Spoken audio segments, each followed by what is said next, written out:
दोस्तों 1 जनवरी 2023 को पाकिस्तान और इंडिया के दरमियान न्यूक्लियर फैसिलिटीज और प्रिजनर्स से रिलेटेड लिस्ट शेयर की गई। इस लिस्ट के मुताबिक इस वक्त इंडिया में 434 पाकिस्तानी प्रिजनर्स हैं, जिनमें 339 सिविलियंस और 95 फिशरमैन यानी कि मछेरे हैं।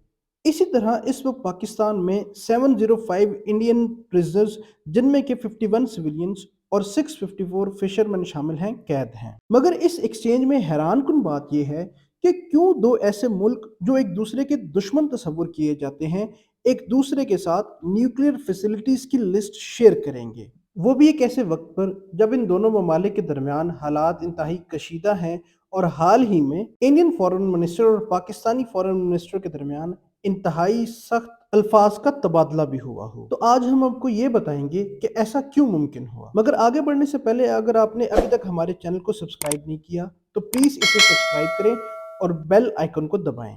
तो दोस्तों, न्यूक्लियर फैसिलिटीज की लिस्ट की ये exchange agreement on the prohibition of attack against nuclear installations and facilities, जो कि 1988 में पाकिस्तान और इंडिया के दरमियान साइन किया गया, इसकी वजह से मुमकिन हुई। इस एग्रीमेंट के मुताबिक इस एग्रीमेंट का मकसद दोनों ममालिक के दरमियान फ्रेंडली रिलेशंस डेवलप करना और हारमोनियस बायलैटरल रिलेशंस को कायम करना है। इसलिए कॉन्फिडेंस बिल्डिंग मेजर्स के तौर पर इन दोनों ममालिक ने हर साल 1 जनवरी को न्यूक्लियर फैसिलिटीज की लिस्ट शेयर करने का एग्रीमेंट किया। एग्रीमेंट का आर्टिकल 1 कहता है कि each party shall refrain from undertaking, encouraging or participating in any action directly or indirectly that can cause destruction or damage to nuclear facilities and installation। लिहाजा इस मकसद के लिए यह ज़रूरी था कि दोनों ममालिक को एक दूसरे की न्यूक्लियर फैसिलिटीज़ का इल्म हो।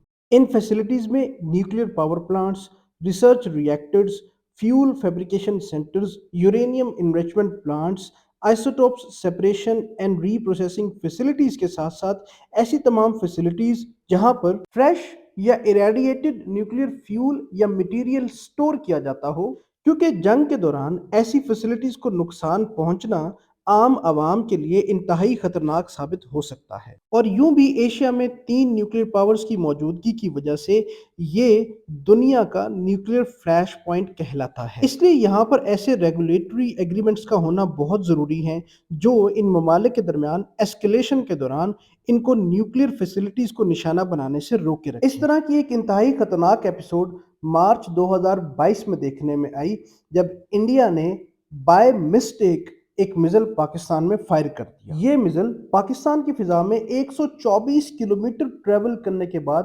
पाकिस्तान के इलाके मियां चुनू में आके गिरा, मगर थैंकफुली इसकी वजह से कोई जानी या माली नुकसान नहीं हुआ। जरा सोचिए कि इस तरह की कोई सिचुएशन दो ऐसे मुल्क जो न्यूक्लियर कैपेबिलिटी रखते हों और जो इससे पहले 3 जंगें लड़ चुके हों, किसी मिसकैलकुलेशन या मिसअंडरस्टैंडिंग की बुनियाद पर किस कदर खतरनाक साबित हो सकती है। पाकिस्तान ने इस सिचुएशन को कंडेम करते हुए इंडिया के command and control system, security protocols और इंडिया के इस सिचुएशन पर डिलेड रिस्पांस पर सवालात उठाए और पाकिस्तान ने इस पर जॉइंट इन्वेस्टिगेशंस करने का मुतालबा भी किया। इंडिया ने इसे एक अनफॉर्चुनेट सिचुएशन करार देते हुए इस पर तहकीकात करने का यकीन दिलाया। इंडिया ने अपनी तहकीकात के मुताबिक 3 ऑफिसर्स जो कि नेग्लिजेंस और एसओपीज की खिलाफ वर्जी करते हुए पाए गए थे, उन्हें जॉब से फारिग किया। पाकिस्तान ने इन तहकीकात को रिजेक्ट करते हुए अपने मुतालबात को फिर से दोहराया। वाज़ेह रहे कि इंडिया अपनी न्यूक्लियर पॉलिसी में नो फर्स्ट यूज पॉलिसी को फॉलो करता है, मगर 2019 में इसने ये एम्बिगुअस बयान दिया कि ये अपनी नो फर्स्ट पॉलिसी को रीथिंक कर सकता है। ऐसी सूरत में इंडिया की तरफ से ऐसी कार्रवाई उसके कमांड एंड कंट्रोल और सिक्योरिटी प्रोटोकॉल्स पर लेजिटिमेट सवालात तो उठाती है, मगर इसके साथ साथ इस वाकये ने पाकिस्तान और इंडिया के दरमियान मौजूद 1988 के agreement on the prohibition of attack against nuclear installations and facilities की इंपॉर्टेंस को और भी ज्यादा बढ़ा दिया है। ये दोनों ममालिक जो कि ज्वाइंटली 300 से ज्यादा न्यूक्लियर वॉरहेड्स रखते हों, इनके दरमियान इस तरह के कंट्रोल मैकेनिज्म्स इंतहाई अहम हैं। बसूरत दीगर कोई भी मिसकैलकुलेशन इन दोनों ममालिक और इनके शहरियों के लिए इंतहाई खतरनाक साबित हो सकती है। वीडियो पसंद आई हो तो इसे लाइक करें, शेयर करें, चैनल को सब्सक्राइब करें और मज़ीद वीडियोस के लिए हमारे साथ जुड़े रहें।